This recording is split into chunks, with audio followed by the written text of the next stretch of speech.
Pour savoir ce qu'il y a à comprendre, Mario Dumont. Alexandre, on continue de suivre ces affrontements entre Israël et le Hezbollah. On a parlé plutôt à une femme qui est à Beyrouth et qui a l'impression vraiment là, que c'est en train de s'amplifier, qui craint pour les prochains jours. Oui, le climat social est extrêmement tendu, t'as raison, et c'est la 3e journée consécutive de frappe de l'armée israélienne au Liban. On parle de 558 morts, 1800 blessés. Il y a 2 Canadiens qui ont perdu la vie, Mario, quand même. Ça a été confirmé par Affaires mondiales Canada. D'ailleurs, le gouvernement canadien réitère que les Canadiens devraient quitter le pays là, immédiatement. Sortez du pays. Le Hezbollah, de son côté, affirme avoir tiré un missile balistique sur le quartier général du Mossad près de Tel Aviv en Israël. Toutefois, le missile a été intercepté et ça rebondit bien sûr à l'ONU, alors que les dirigeants du monde, plusieurs d'entre eux sont réunis à New York. On a assisté d'ailleurs au discours d'adieu de Joe Biden hier et il en a fait mention en faisant référence à une guerre généralisée dans la région n'était pas dans l'intérêt de personne. L'homme qui s'est présenté sur le terrain de golf de Donald Trump avec une arme a vu ses accusations là être rehaussées parce qu'au départ, il n'était accusé que de possession illégale de la dite arme. Et on se doutait bien qu'il allait avoir d'autres chefs d'accusation. Là, il y en a 3 supplémentaires, dont celui d'avoir tenté d'assassiner le candidat à l'élection présidentielle, Donald Trump. Ce qui est un crime en soi, là. Oui. Exactement. Et c'était le 15 septembre dernier, donc sur son terrain de golf de West Palm Beach, en Floride. Ryan Routh, actuellement, fait face donc à plusieurs chefs d'accusation, en plus de détention illégale, possession d'une arme au numéro de série effacé. Donc, s'ajoutent ces 3 chefs d'accusation supplémentaires hier. Alors, je vous rappelle qu'il avait été arrêté après s'être enfui quand les agents des services secrets qui étaient en amont sur le terrain de golf, un trou devant Trump, là, qui avait vu le canon d'une arme pointé d'un buisson. Alors, ils l'ont pris en chasse à ce moment-là et ils ont réussi à l'attraper. Ils ont trouvé, parce qu'évidemment, ils devaient prouver une intention, mais là, ils ont trouvé une lettre. Oui, puis une lettre très compromettante, là. Alors, ils s'incriminaient Ryan Routh. De retour chez nous, Mario, c'est déjà le bordel dans les salles d'urgence, puis c'est pas rassurant sur ce qui s'en vient, la saison de la grippe, des virus. Le mois de décembre, le retour des vacances des fêtes, quand tout le monde s'est donné des becs. On est juste le 25 septembre, puis déjà les voyants sont au rouge à plusieurs endroits. En fait, une majorité des salles d'urgence de Montréal, de Québec, de la Montérégie et des Laurentides affichaient des taux d'occupation au-delà des 100%, même l'attente, là. Je regardais à l'hôpital général de Montréal, l'attente sur civière, on dépasse les 42 heures. À Québec, sur la Côte-Nord, en moyenne, on est à peu près à une 20aine d'heures.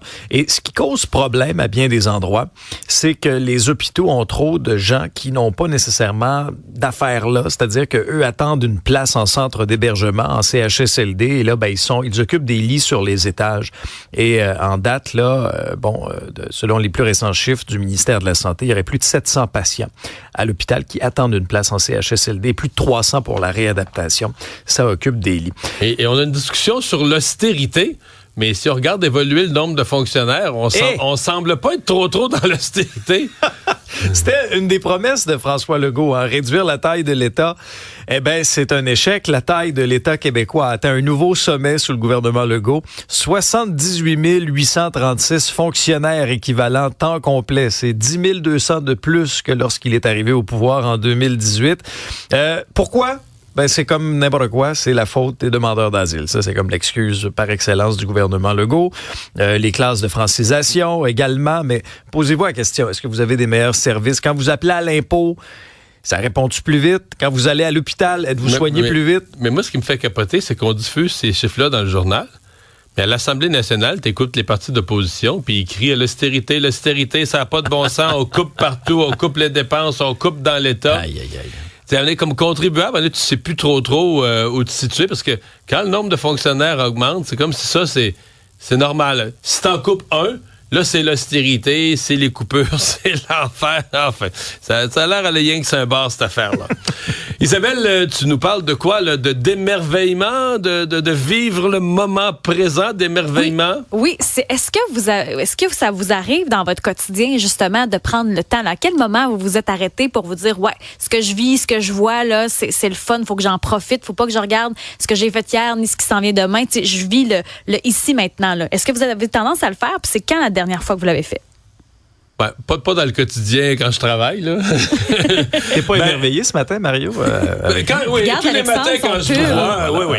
Non, mais pour vrai, moi, moi, j'aime la mer, j'aime le lac, tu sais, les couchers de soleil sur l'eau, ça, c'est sûr. Je m'arrête, je regarde ça. Mais la prise de conscience de la tendance moderne à photographier ou à filmer plutôt qu'à vivre le moment, moi, je l'ai vécu. Ma fille a étudié en Écosse, puis on est allé la reconduire dans le temps des fêtes. Et j'ai vécu, peut-être les gens connaissent pas le mot, mais un Hogmanay, tu sais, oui. La fête écossaise du Nouvel An, donc le 31 décembre, marché public, et vous le devinez, tout ça finit à minuit par un feu d'artifice. Et c'est une très, très, très belle fête là, à Édimbourg, avec le château d'Édimbourg et tout ça. Et là, je regardais autour de moi, j'appréciais le moment. À un moment donné, je me suis mis à regarder, puis je me suis dit, OK, mais il y a la moitié des gens qui filment, qui gossent avec leur cellulaire, qui essayent de changer l'angle, qui filment, et donc qui ne vivent pas du tout le moment. Puis là, après ça, tu te dis, OK, le moment, tu l'enregistres, mais quand est-ce que tu fais un film? Quand est-ce que tu fais un film de 12 secondes? Quand est-ce que tu vas regarder ça? Mais non, tu n'as pas le ressenti. C'est ça, tu vas-tu vraiment le 20 août dire, hey, je vais revivre mon jour de l'an, je vais regarder mon film de 12 secondes d'un feu d'artifice qui est filmé sur un sel, un feu d'artifice. A l'air de rien.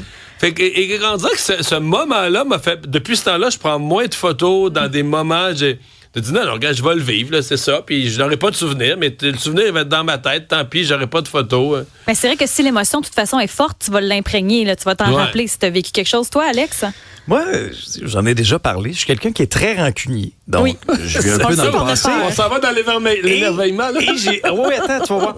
Et j'ai déjà fait un peu d'anxiété, donc le futur était un peu insécurisant pour moi. Et là, cet été, pour la première fois, je pense en 10 ans, j'ai pris des vacances. Bravo. Puis là, je faisais des belles destinations en France, Côte d'Azur, en Grèce, les îles grecques. Puis là, je me suis dit, là, profite du moment présent parce que c'est des destinations peut-être que je reverrai plus jamais de ma vie ou c'est peut-être la première fois et la dernière fois que je mets le pied sur telle ou telle île. Alors là, je me suis vraiment parlé. Je me suis dit, hey, émerveille-toi. Ouais. Et ça a fonctionné. Ouais. Ah oui, je l'ai savouré. Et ça qu'on fait en voyage, es-tu capable de l'appliquer dans ton quotidien après? Oui, de plus en plus. Tu sais, comme hier, à un moment donné, je me détendais, puis je regardais la montagne en face de chez nous. Puis j'étais comme, wow, tu sais, les couleurs. Juste un moment de détente, je l'appréciais. Fait que je me rends compte que dans mon quotidien, je l'apprécie de plus en plus aussi. C'est vrai que moi, on dirait que ça me prend des moments en choc pour me ramener au quotidien. Tu sais, j'ai fait un accident d'auto il y a à peu près 1 an et demi. Oui. Un gros accident. Un gros accident, ça aurait pu être fatal. Puis on dirait que c'est comme des événements comme ça qui te ramènent à, hey, profite donc de ce que tu vis. Tu as la chance d'être en vie. C'est niaiseux, hein, mais c'est vraiment ça. Puis on dirait que moi, c'est les spectacles. Quand tu prends le temps de manger aussi avec quelqu'un, là, tu te remémores ce que tu as vécu dans ta journée, les discussions que ça engendre. On dirait que c'est là, moi, que je réalise que j'en profite. Mais ça me prend ces moments-là d'ancrage pour pas me perdre. C'est après ton accident que j'ai réalisé à quel point tu étais travaillante. Parce que c'est les membres, je raconte une petite troll, c'est les membres de mon équipe qui l'aidaient parce que ton épaule était toute démolie à te placer ton veston pour que tu puisses aller en onde parce que tu pouvais pas toi-même t'habiller. Là. Non, j'ai même des collègues qui m'ont changé en 2 émissions. Oui, parce qu'on émission. Fait que j'avais noté au passage, cette fille-là est travaillante. Mais tu m'avais même aidé à monter mes bagages à un moment donné. C'est vrai. Et donc, on se connaissait moins à l'époque, mais oui, je me souviens de ça. Donc, si tu nous parles de ça ce matin, c'est qu'il y a une base à cette réflexion-là. Oui, c'est que je trouve que les enfants, souvent, nous en apprennent beaucoup, particulièrement quand ils vivent des épreuves. Et aujourd'hui, c'est le livre Plein les yeux pour qu'ils gardent en mémoire de la beauté du monde qui est disponible aujourd'hui. Cette fameuse famille Lemay-Pelletier, on en a beaucoup parlé dans l'actualité. Oui. En 2022, la famille a choisi d'aller faire le tour du monde parce que sur 4 enfants, il y en a 3 qui vont finir par atteindre de ce qu'on appelle la cécité, là, parce qu'ils sont atteints de rétinite pigmentaire. C'est une maladie dégénérative, donc il n'y a pas de retour en arrière ni de médication possible pour stopper le processus en question. Donc, ils ont fait 15 pays et ils ont documenté ça, ce qui fait qu'aujourd'hui, on aura le livre entre les mains pour pouvoir vivre ce que la famille... Et c'est produit par National Geographic? Ça, c'est 2 projets. Alors, on a le livre aujourd'hui et National Geographic, le documentaire, va être disponible en salle le 4 octobre parce qu'il y a aussi une équipe de tournage qui les a suivis à certains moments dans leur périple. C'est la même histoire, mais 2 produits différents. Exactement. Okay. Et ça, ce que je trouve intéressant, c'est qu'on le vit pas de la même manière quand on le lit que quand on le observe, les images peuvent parler aussi. Donc, le 4 octobre, c'est au cinéma avec National Geographic. Ce sera éminemment sur Disney+. Mais aujourd'hui, c'est le livre qui est disponible et on peut se plonger là-dedans. Sophie Durocher, hier, a reçu Edith Lemay, la maman, à son émission à 14h sur Cube. Et ce qui m'a frappé aussi dans le témoignage d'Edith Lemay, c'est quand elle a raconté que pour nous, on parle d'être aveugle, devenir aveugle, mais elle a dit à un moment donné, mes enfants comprenaient pas vraiment ce que ça voulait dire.